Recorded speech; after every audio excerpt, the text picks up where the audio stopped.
We can overcome 4 years of Donald Trump. America should not take lectures on racial justice from Joe Biden, Sleepy Joe.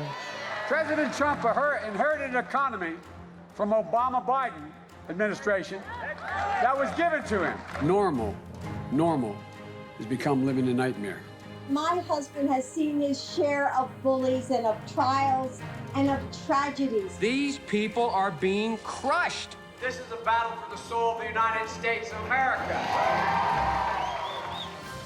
Joe Biden, who has had a political career spanning half a century, is underlining his government experience, aiming to cast himself in the role of President of the United States as a seasoned, steady hand in an uncertain, dangerous world. And make no mistake about it, this campaign will send Donald Trump packing.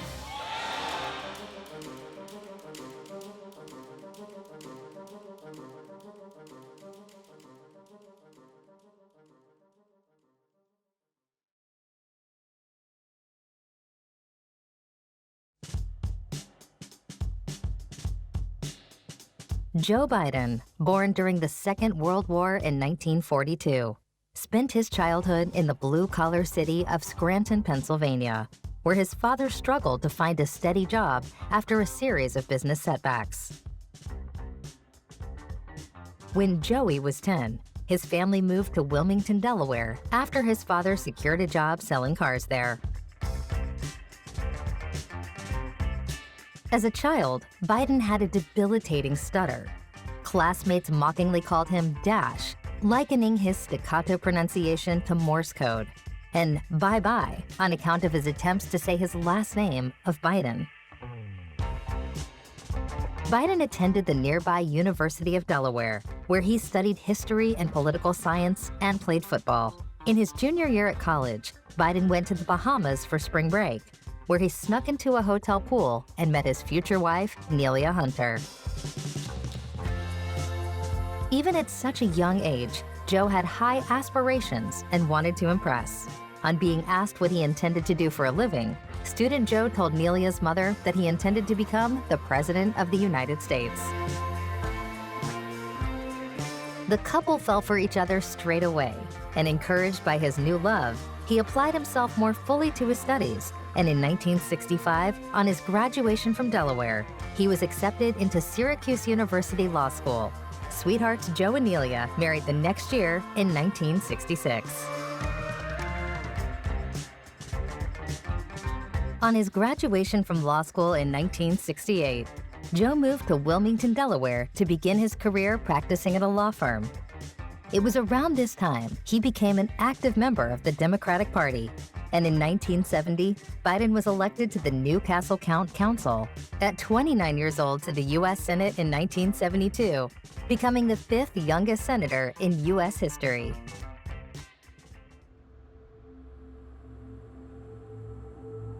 Just a few weeks after Biden won his Senate seat, a tractor trailer carrying corn cobs struck the family station wagon as his wife and 3 children were driving home from buying a Christmas tree. Nelia and their 13-month-old daughter Naomi died before they reached the hospital. His 2 young sons, Beau and Hunter, were taken to the hospital with their injuries. In fact, Biden was sworn into the Senate in his son Beau's hospital room, skipping the swearing-in ceremony for new cantors in Washington.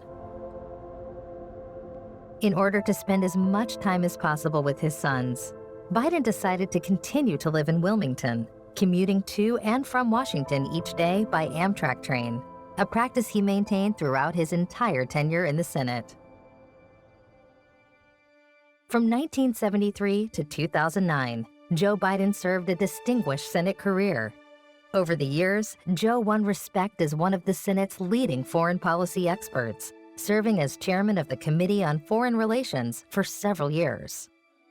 His many foreign policy positions included promoting stability and peace in the Balkans, advocating for strategic arms limitation with the Soviet Union, expanding NATO to include former Soviet bloc nations, and opposing the first Gulf War and the Bosnian War. I think we should be using U.S. air power to take out the heavy artillery around Sarajevo and in other parts of Bosnia.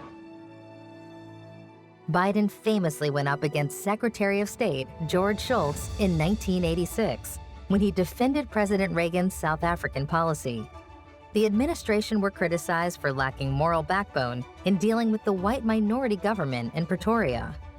Joe Biden passionately spoke out in support of the majority black population of South Africa and against the oppressive apartheid regime. After Shultz endorsed Reagan's opposition to economic sanctions in South Africa, Biden said, "I hate to hear an administration and a Secretary of State refusing to act on a morally abhorrent point." This is not a situation in which we can afford to be locked in the straitjacket of rigid legislation. These people are being crushed. And we're sitting here with the same kind of rhetoric. The same thing we heard. We heard, go slow. We heard, we have to take care of the problem afterwards. We heard, we can't impose. You are totally misconstruing the testimony that I gave. I'm not calling for violence. That's what you're doing. I hate to hear. Exactly what you're doing. I hate to hear an administration and a Secretary of State refusing to act on a morally abhorrent point. I hate to hear this country. I'm ashamed that this country puts out a policy like this that says nothing. Nothing. It says continue the same. Biden ran for the 1988 Democratic presidential nomination, formally declaring his candidacy at a Wilmington train station on June 9, 1987. He was attempting to become the youngest president since John F. Kennedy. He had been on presidential watch lists for years, and when he was originally elected to the Senate in 1972, he was already seen as White House material. By the time he declared his candidacy for the presidency in 1987, he had been working as a senator for more than a decade, so had a great deal of experience in politics. He was certainly considered as a bright new hope, great at giving speeches, and markedly different to many of the other Democratic runners. However, at the start of the primaries, a video surfaced that spliced together footage of UK Labour Party leader Neil Kinnock giving a speech, and Biden, who was clearly quoting Kinnock's words at the Iowa State Fair, without attributing parts of his speech to being those of Kinnock. And I started thinking as I was coming over here, why is it that Joe Biden is the first in his family ever to go to a university? Why am I the first Kinnock in 1,000 generations to be able to get to university? Why is it that my wife, who's sitting out there in the audience, is the first in her family to ever go to college? Why is Glenys the first woman in her family in 1,000 generations to be able to get to university? After this, more and more examples of Biden's lack of attribution came to the public's attention. The scandal became more to the fore in people's minds than his excellent record as a senator. Once the press made textual fidelity an issue, earlier cases surfaced. Biden had failed to give proper citation to both Robert and Humphrey Kennedy. Added to this, during his first few months at Syracuse Law School, in 1965, Joe failed a course as he wrote a paper that plagiarized 5 pages from a published law review article without footnotes or quotation marks. At the time, Biden was able to make up the course, but he could not forget this front-page news during his quest for the Democratic nomination. So in September 1987, he cut his losses and announced that he was dropping out of the race. In typical Biden style, on a trip to Europe in 1988, he jokingly gave Kinnock some of his speeches to use with or without attribution. Relinquishing this dream was difficult, but potentially it saved his life. A severe headache in February 1988 turned out to be a brain aneurysm. After a grueling 2 rounds of brain surgery, he told Time magazine, "There is no doubt, the doctors have no doubt, that had I remained in the race, I'd be dead." The always resilient Biden returned to the Senate after a 7-month recovery period.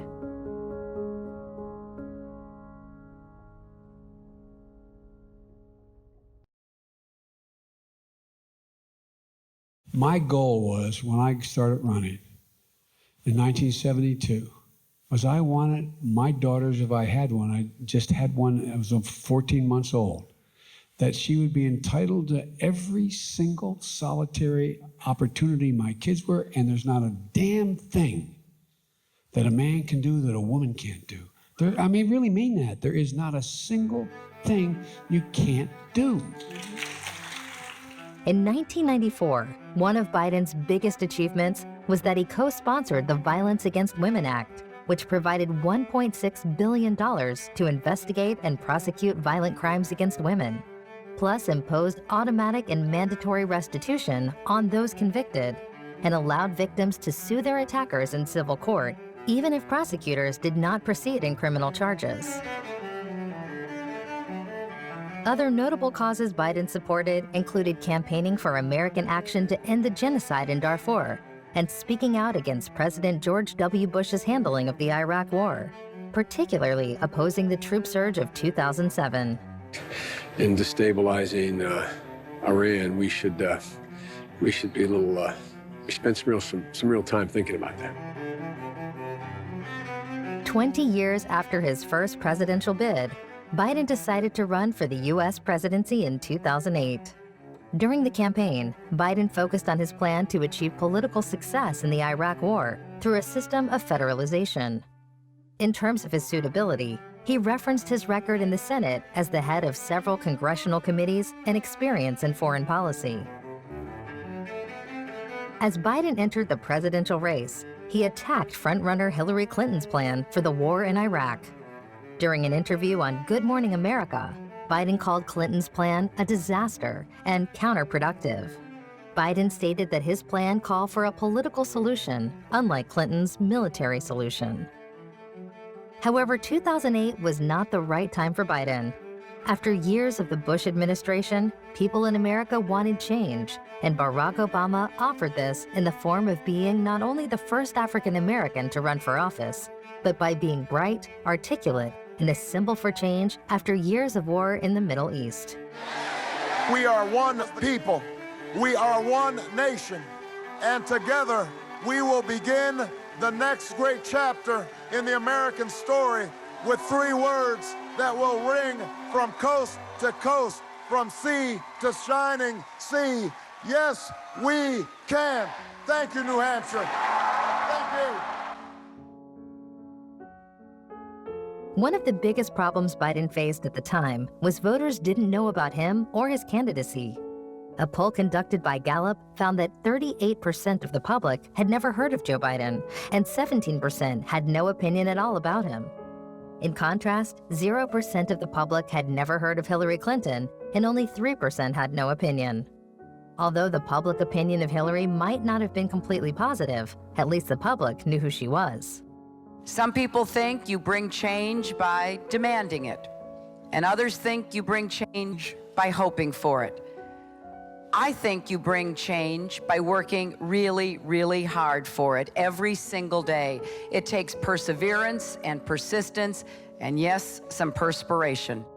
Biden has often been criticized for what he says. To quote Jonathan Darman of MSNBC, "The senator's biggest enemy has always been his own mouth."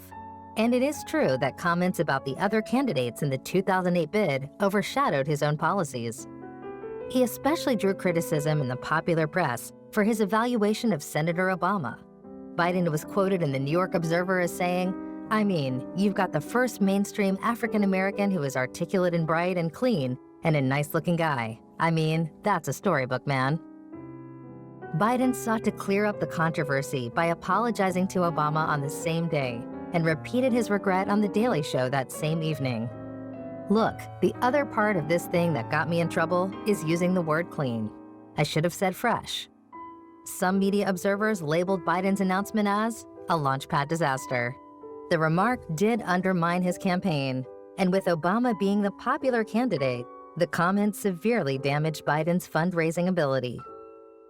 After finishing in 5th place in the Iowa caucus on January 3, 2008, garnering only 1% of the total vote, Biden ended his presidential bid.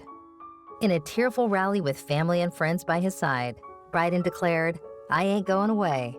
I'll be going back to the Senate as the chairman of the Foreign Relations Committee and I will continue to make the case I've been making. Biden was right about that. He certainly was not going away.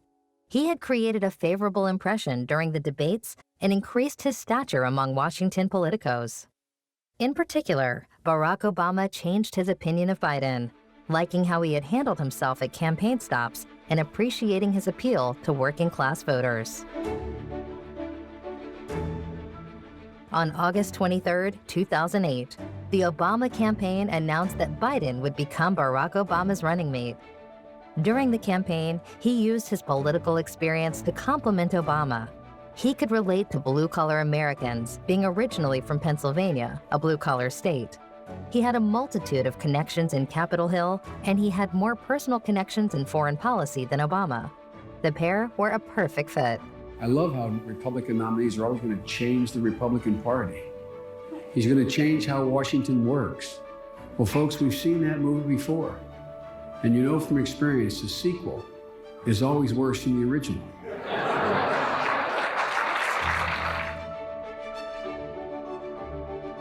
Barack Obama and Joe Biden convincingly defeated the Republican ticket of Arizona Senator John McCain and Alaska Governor Sarah Palin. And on January 20th, 2009, when Obama was sworn in as the 44th U.S. president, Biden became the 47th vice president. Alliances to repair. The road ahead will be long. Our climb will be steep.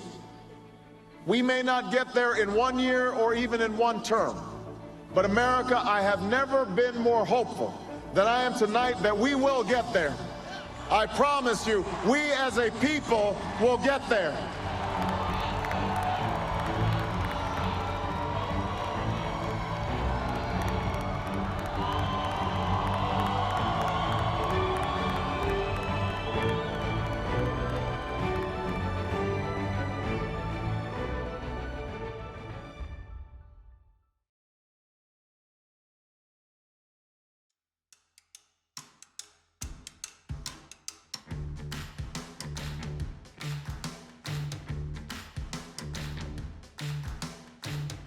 While Biden mostly served in the role of behind-the-scenes advisor to the president, he took particularly active roles in formulating federal policies relating to Iraq and Afghanistan.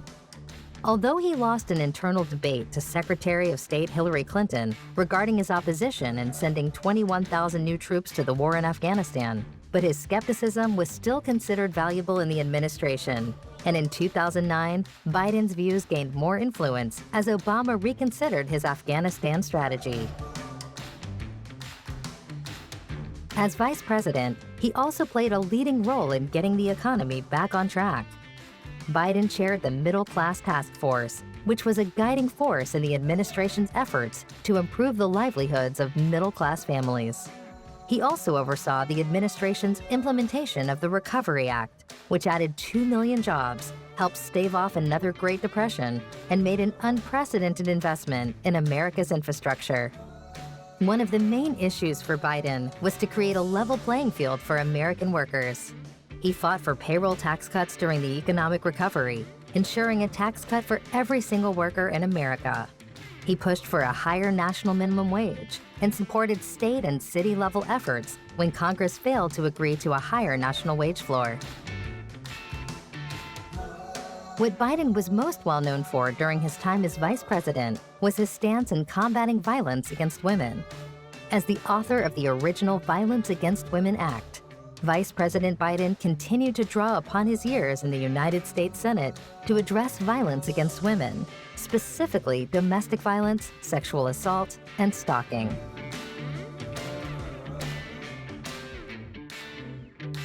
Tragically, in 2015, Joe lost his son Beau to brain cancer at the age of 46. The nature and seriousness of the illness had not been previously disclosed to the public, and Biden had quietly reduced his public schedule to spend more time with Beau. Before his death, Beau had been widely seen as the frontrunner for the 2016 Democratic nomination for governor of Delaware. Beau would always say, "Dad, look at me, look at me. When they ask about me, smile, Dad. Don't look sad, Dad. No matter what happens, Dad, I'm gonna be okay, but you gotta promise me promise me you'll be okay. What he meant by that was he knew we'd take care of the family, but he wanted to make sure that I continue to do the things that I can. Following this tragedy, Biden considered a run for the presidency, but he put the speculation to rest in October 2015, when he announced that he would not seek the 2016 Democratic nomination. In the White House Rose Garden, with his wife Jill and President Obama by his side, Biden made his announcement, referring to his son's recent death in his decision-making. Biden added, "While I will not be a candidate, I will not be silent. I intend to speak out clearly and forcefully, to influence as much as I can where we stand as a party and where we need to go as a nation." To Joe Biden.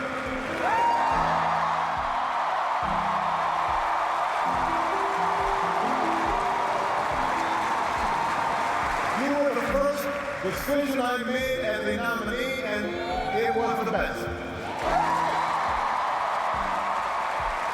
Not just because you have been a great vice president, but because of the bargain I gave brother. And we love you and Jill like family, and your friendship has been one of the great joys of our lives.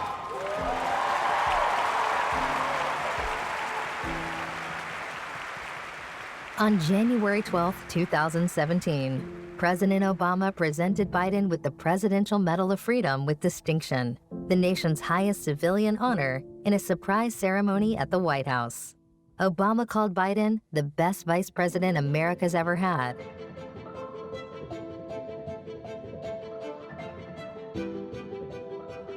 As promised, Biden did not remain quiet during the campaign seasons, publicly flagging up his disagreement with many of the policies of the Republican presidential nominee, Donald Trump. On June 20th, Biden critiqued Trump's proposal to temporarily ban Muslims from entering the United States, as well as his stated intent to build a wall along the border with Mexico, adding that Trump's suggestion to either torture and/or kill family members of terrorists was damaging both to American values and to our security. During an interview at the 2016 Democratic National Convention, Biden asserted that moral and centered voters would not vote for Trump. I stand here to tell you that I have no doubt, none whatsoever, that in the Trump administration there will be no diminution of support as a consequence of this transition. Even if the new administration were inclined to reduce the candidate, which it is not, Congress would never let it happen. The American people would never let it happen. Biden did occasionally reveal his mixed feelings on bypassing the chance to run for president. In March 2017, he said he could have won, and in November, he elaborated on those thoughts in an interview with Oprah Winfrey. No woman or man should announce they are running for president unless they can answer two questions. One, do they truly believe they're the most qualified person for that moment? I believed I was. But was I prepared to be able to give my whole heart, my whole soul, and all my intention to the endeavor? And I knew I wasn't. Joe Biden continued to speak out against Trump once he was in office, especially questioning comments Trump had made about climate change, healthcare, immigration, and LGBTQ rights. On April 25, 2019, Biden delivered the expected news that he was running for president in 2020. Watch this video where Biden openly criticizes Trump's leadership. It was there on August of 2017 we saw Klansmen and white supremacists and neo-Nazis come out in the open. And that's when we heard the words of the President of the United States that stunned the world and shocked the conscience of this nation. He said there were, quote, some very fine people on both sides. Very fine people on both sides? With those words, the President of the United States assigned a moral equivalence between those spreading hate and those with the courage to stand against it. Joe's slogan for the 2020 race is, "Our best days still lie ahead," and he wants America to build back better, an economic policy aimed at two groups of traditional supporters, namely blue-collar workers and liberal-thinking previous Democratic voters. We can overcome 4 years of Donald Trump, But if we give him 8 in the White House, we'll forever and fundamentally change the character of this nation, in my view. And that's why we have to win this time. That's why we have to take back the White House. Having worked so closely with the previous president, Biden can credibly claim the legacy of Obama, as well as relying on being popular with voters who look back fondly at the Obama years. He has also gained a foothold with the older and more moderate members of the Democratic base.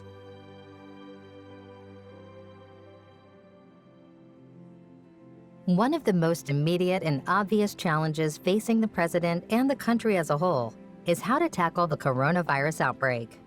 Joe Biden's approach in tackling the virus is to provide free testing for all and hire 100,000 people to set up a national contact tracing program.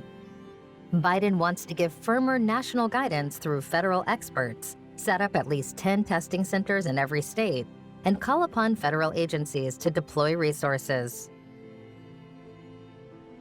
We would love to have Joe Biden as our president. He's the people's president. He's going to make reason out of this madness we're in right now, and I think he'd be great for the people. So I think people are looking more for unity and community and working together and diversity. And I think Joe Biden is about diversity. I mean, I would be proud of anybody who can, step up to the job at this point. Like, I mean, if it's somebody who happened to be from where I'm from, like, congratulations for him. But I mean, at this point, I just want, I would like results. I mean, I think that's everybody, what everybody would like is results. So, Biden also wants to raise minimum wage and invest in green energy. In regards to the immediate impact of the coronavirus crisis, he has vowed to spend whatever it takes to increase direct money payment to families and extend loans to small businesses. He wants a $2 trillion investment in green energy, a $400 billion pledge to use federal dollars to buy American goods, and a $300 billion investment in U.S.-made materials, services, research, and technology. Biden has called climate change an existential threat and says he will rally the rest of the world to act more quickly on curbing emissions by rejoining the Paris Climate Accord, the agreement Donald Trump withdrew from, which committed the U.S. to cutting greenhouse gases up to 28% by 2025, based on 2005 levels. In the wake of the Black Lives Matter protests in 2020, Biden believes that racism exists in the United States and must be dealt with through a wide range of social and economic programs that will support minorities. Now's the time for healing. Now's the time for peace and calm on the streets of Ferguson. It isn't lost on a lot of young folk of color in particular that it was during the Obama administration that Black Lives Matter really was birthed and came into its own. Part of his Build Back program focuses on creating business support for minorities through a $30 billion investment fund.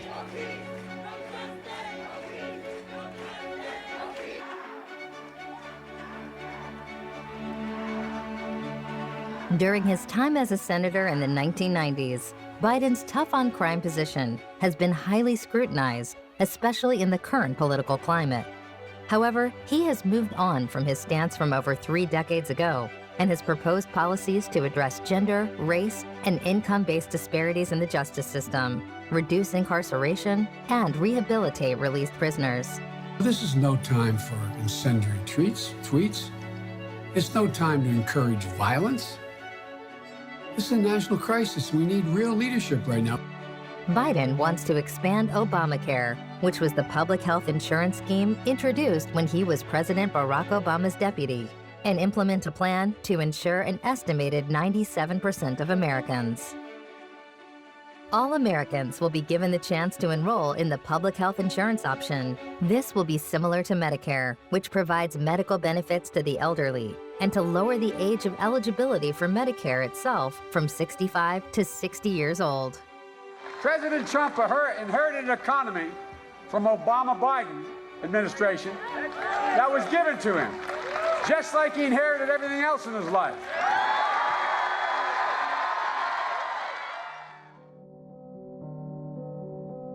He also plans to end the gun violence epidemic, which would amount to the largest changes to America's gun laws in more than 2 decades. Normal normal has become living a nightmare. On October 1, 2017, was a normal day in Las Vegas until one man in possession of a small arsenal of assault weapons, many modified with bump stocks, increasing the speed with which he could fire the weapons, and 100 rounds of ammunition with each of those assault weapons, was able to, in just 10 minutes, take out 58 innocent lives and hundreds more were wounded. The largest mass shooting in American history. And normal, to me and to all the people behind me, is not acceptable. I'm just so grateful that I just missed it, but there's also so much pain of thinking, like, why wasn't it me, and what did those people do to deserve it? Moms like Stephanie, they do not accept a world where her bright, beautiful 4-year-old daughter, Dayla, gets cut down by a stray bullet in front of her twin brother, and nothing changes. And I want to say to all of you here today, it takes enormous courage to be here. It takes enormous courage, because every single time, I know, every single time you show up at something like this or you speak to this issue, you relive as if the moment happened this moment. But you're giving people courage around the country. I don't accept that we can't stand up and say no more. Oppose a change in any way that would cure this god-awful problem. I've beaten the National Rifle Association nationally twice, passed meaningful gun legislation at a federal level, and I'll do it again. This proposal includes universal background checks, an assault weapons ban, more resources toward the enforcement of existing laws, a public push for the development of smart guns, and incentives for states to adopt red flag laws, which allow courts to confiscate guns from people deemed a risk to themselves or others, and develop gun licensing systems.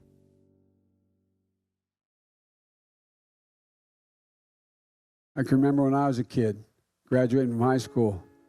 I'm going to my senior prom, drove down to Newark, Delaware, which is not far from Newark, Delaware, not far from where I went to school, but about 15 minutes, 20 minutes. Pulling my old car in and borrowing a car from my dad, a new car for the prom. And I walked in and asked the secretary, I said, Mary, where's Dad? He's out the side, honey. My dad was a very decent, honorable, gentle man. And walking out and seeing him pacing outside the showroom. I said, what's the matter, Dad? And he looked up, he said, Joey. He said, I'm so sorry. I'm so sorry. I've told the story 1,000 times because it resonates with so many people. Because so many people went through the same thing today. I said, what's the matter, Dad? This is before cell phones. I thought maybe something happened to one of my siblings or my mom or something. I said, what's the matter, Dad? He said, I went to the bank today, honey, to see if they'll lend me the money to get you to school, help you get to school. They won't. Joey, I'm so ashamed. That's being stripped of your dignity for a parent to have that feeling. And millions of parents have that feeling because the cost of education for opportunity people has gotten so out of reach for so many people.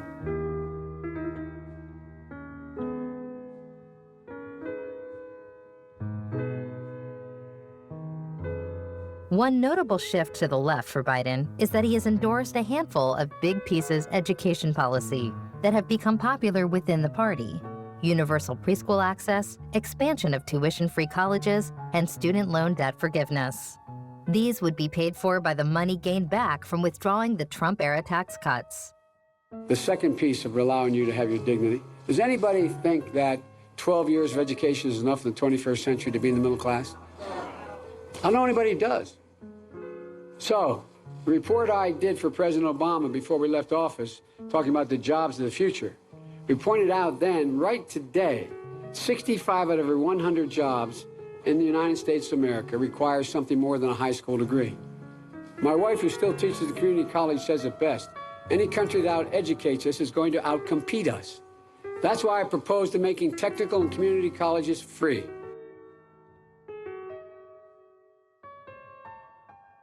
The main challenge for Biden is to undo many of Trump-era policies, as well as restoring America's reputation with regards to foreign policy. And they know that if we give this man another 4 years in the White House, he'll forever and fundamentally change the character of this nation.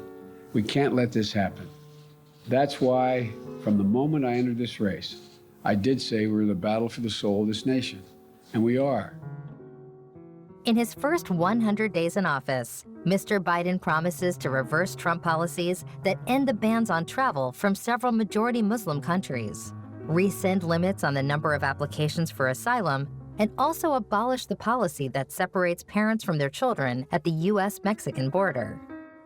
He also promises to protect the Dreamers, people brought illegally to the U.S. as children who were permitted to stay under an Obama-era policy, as well as ensure they are eligible for federal student aid. Another undertaking is to repair relationships with U.S. allies, particularly with the NATO alliance, which Mr. Trump has repeatedly threatened to undermine with funding cuts. Trump has publicly attacked Biden on numerous occasions, branding him as Sleepy Joe. America should not take lectures on racial justice from Joe Biden, Sleepy Joe. It has also been suggested that he will create false stories to divert attention away from him. A new issue surfaced in September 2019 with the revelation that President Trump had pressured the Ukrainian government into investigating Biden and his son Hunter. This stemmed from Hunter's former involvement with the Ukrainian energy company Burisma Holdings, and Biden's efforts to have the country's prosecutor general at the time fired. Rudy Giuliani, former mayor of New York City and Donald Trump's advisor and personal lawyer, talks in this clip about his involvement with the case. That there's an alternative theory of how this crime was committed. And the crime was committed by Democrats. And as his lawyer, it's my obligation to establish those facts. Are you willing to testify in front of Congress? Well, there's a lot of problems with that. I mean, would I like to testify and tell my story? Sure. I've been telling it all the time. In fact, you know my story. There's nothing I can tell them that you can't read online. From the very beginning, I've been totally transparent about this. There are things that I can't testify to because I'm a lawyer. What has the president said to you this week? He asked me how I'm doing. We talked about golf. And anything we talked about relating to the case, I can't tell you. The president's in a very good mood. And he's a good friend. He's been a friend for 30 years. Are you at all concerned about your future? Because you have been placed as a central role in this. No, I'm not concerned about my future. What I did is perfectly lawful, perfectly legal. I find it completely extraordinary that you're spending all this time asking me about what I did. All this time should be spent on the pay-for-play scheme that Biden set up, in which he made millions and millions of dollars using his son and having his son sell his office. That should shock you. But because we are distorted, this left-wing distortion that goes on, you're asking me about the process that I followed to uncover one of the biggest scandals. I should be considered a whistleblower. I should be getting whistleblower protection. I don't care about Biden's campaign, but I do care about corruption. His campaign, that's up to him. Politics, that's up to them. I don't care about politics. This is about corruption. And if you look and you read our Constitution and many other things, I have an obligation to look at corruption. I have an actual obligation and a duty. In a September 24th speech, Biden called Trump's actions an abuse of power and said he would support impeachment if the president did not cooperate with Congress, a topic that took on additional urgency when House Speaker Nancy Pelosi ignited impeachment proceedings that same day.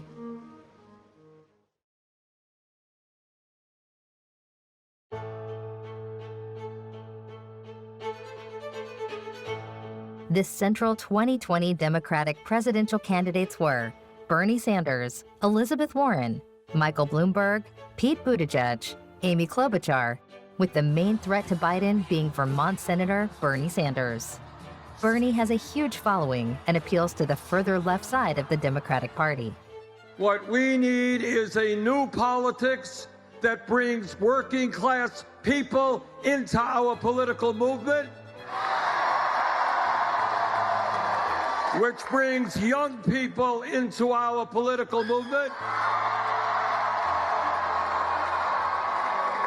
and which in November will create the highest voter turnout in American political history.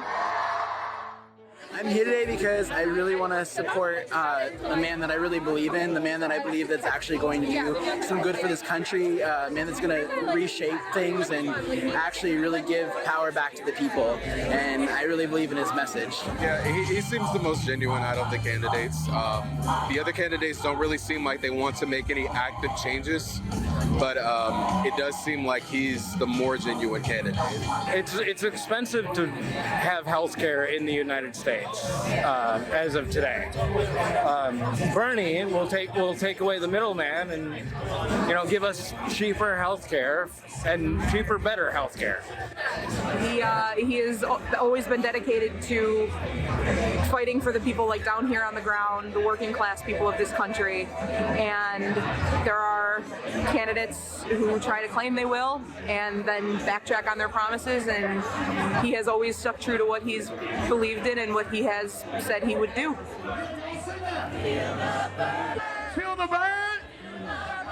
However, when Bernie dropped out of the race in April 2020, he made a point of telling his supporters to get behind Biden, who became the presumptive Democratic nominee. After he dropped out of the 2016 race, supporters felt anger towards the candidate at the time, Hillary Clinton, which in turn led them to not voting. Sanders wants a Democrat in the White House, so his endorsement will help Joe in the run-up to the election. You know, I live in Vermont, and I do support Bernie. I think that the timing is a little off for Bernie to be president. And so I was really happy with the Obama administration. And so as much as there's been some complaints with Joe Biden himself, I have faith that he spent 8 years with a man who did a really good job. Oh, I think that he might attract Republicans as well as Democrats, and it's all about beating Trump. I feel like the country is on the right track. It's amazing to feel like we may be able to move past Trump. I'm excited. Biden's appeal to U.S. voters is that he has had a lot of experience within the White House already. At this current time, a lot of Americans are nostalgic for the previous Obama administration. Biden, as vice president through these years, offers a lot of the voters comfort. His wife, Jill Biden, who he has been married to since 1977, taught English and reading in high schools for 13 years, and also taught adolescents with emotional disabilities at a psychiatric hospital. From 1993 to 2008, she was an English and writing instructor at Delaware Technical and Community College. Since 2009, she has been a professor of English at Northern Virginia Community College and is thought to be the first second lady to hold a paying job while her husband was vice president. Like I tell my students all the time, it's not enough to want to do well. You have to turn in the essay. You have to do the reading. You have to deliver on the promises you make. Joe wrote and passed the Violence Against Women Act when no one thought it could be done. He stood up to the NRA twice and won. He secured those last votes for the Affordable Care Act. He has spent his entire career bringing people together, building bridges, delivering on promises that he can make. During Joe Biden's 2008 campaign to be the Democratic nominee, she continued to teach during the week and would join him for campaigning on weekends. She said that she would have taken an activist role in addressing education as her chief focus of concern as a potential first lady. She also said that she was basically apolitical and would not seek inclusion in cabinet meetings. My husband has seen his share of bullies and of trials and of tragedies, but it's never made him feel cynical, never made him want to use his power for personal gain. Instead, It's made him more committed to serving others. A leader who brings people together, not tears families apart like we've seen at our borders. A president that you can be proud of, who believes that our best days are ahead of us.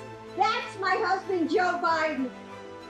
Kamala Harris, the California Democrat, was born in Oakland, California, to two immigrant parents, an Indian-born mother and Jamaican-born father. We are a diverse country, yes. And some people would suggest that in diversity, when there is a diverse population, one cannot achieve unity. I reject that notion because this is my belief. Yes, we are diverse, and we have so much more in common than what separates us. After her parents' divorce, Ms. Harris was raised primarily by her Hindu single mother, Shyamala Gopalan Harris, a cancer researcher and civil rights activist. She grew up engaged with her Indian heritage, joining her mother on visits to India. But Ms. Harris has said that her mother adopted Oakland's Black culture, immersing her two daughters, Kamala and her younger sister Maya, within it. She became the district attorney, the top prosecutor for San Francisco in 2003, before being elected the first woman and the first Black person to serve as California's Attorney General, the top lawyer and law enforcement official in America's most populous state. Ms. Harris gained a reputation as one of the Democratic Party's rising stars, using this momentum to propel her election as California's junior U.S. Senator in 2017. When she launched her candidacy for president to a crowd of more than 20,000 in Oakland, California, her 2020 bid was met with initial enthusiasm. But the senator failed to articulate a clear rationale for her campaign and gave muddled answers to questions in key policy areas like healthcare. We are not treating people equally in our healthcare system writ large if they don't have money. She was also unable to capitalize on the clear high point of her candidacy, debate performances that showed off her prosecutorial skills, often placing Mr. Biden in the line of attack. After the 1971 Supreme Court ruling in Swan versus Charlotte-Mecklenburg Board of Education, lower courts began mandating busing to effectively desegregate schools. Black students started taking school buses to majority white schools and white students to majority Black schools, often in neighborhoods far from where they lived. It became one of the most controversial topics in U.S. politics at the time. Before the Supreme Court mandated school desegregation, schools for African American children often had smaller resources compared to those white children attended, which in turn created racial gaps in achievement and opportunities. Supporters of busing argued that the practice was necessary to effectively integrate schools and help correct the damaging legacy of school segregation. But opponents of busing, many of whom were also opponents of school desegregation, argued that children were being transported to unsafe neighborhoods and objected to the long commutes children experienced. Others, including Biden, said that busing forced schools to achieve racial quotas and did not achieve equal opportunity for students. Biden's fight against busing more than 4 decades ago, as well as his praise of segregationist senators, has subjected him to scrutiny against the backdrop of today's more progressive Democratic Party. Biden's comments drew sharp criticism from his 2020 Democratic presidential rivals, and Harris attacked him for the remarks during the first Democratic debate, as you can see in this clip. I also believe, and it's personal, and I was actually it was hurtful to hear you talk about the reputations of 2 United States senators who built their reputations and career on the segregation of race in this country. And it was not only that, but you also worked with them to oppose busing. And, you know, there was a little girl in California who was part of the second class to integrate her public schools. And she was bused to school every day. And that little girl was me. We have to be honest about what happened. I mean, we really have to be honest. And I said what I meant. It was hurtful. I have a great deal of respect for Joe Biden. And I think it's really important for us to remember our nation's history on these issues. And that it's not history from a really long time ago. Like, it directly impacted me. Biden called Harris's comments a mischaracterization of my position across the board. He said that he opposed busing mandated by the Department of Education, but that he took no issue with local districts busing as they saw fit.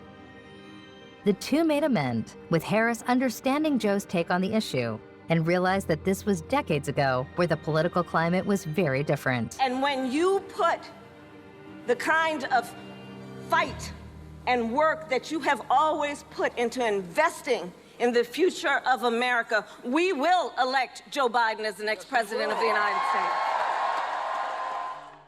On August 11th, 2020, Biden announced Kamala Harris as his vice presidential running mate. First of all, is the answer yes? The answer is absolutely yes, Joe, and I am ready to work. I am ready to do this with you, for you. I'm just deeply honored, and I'm very excited. Choosing Kamala Harris as his running mate mirrors Obama's decision to pick Biden in 2008. She balances Joe out. In August, Biden officially became the 2020 Democratic presidential nominee. Watch his acceptance speech, which won praise from the left and the right. I accept this nomination for President of the United States of America. But while I'll be a Democratic candidate, I will be an American president. I'll work hard for those who didn't support me, as hard for them as I did for those who did vote for me. The current president has cloaked American darkness for much too long. If you entrust me with the presidency, I will draw on the best of us, not the worst. And now history has delivered us to one of the most difficult moments America's ever faced. Four historic crises, all at the same time. And this is a battle we will win, and we'll do it together. I promise you. Thank you, and may God bless you, and may God protect our troops. Good night.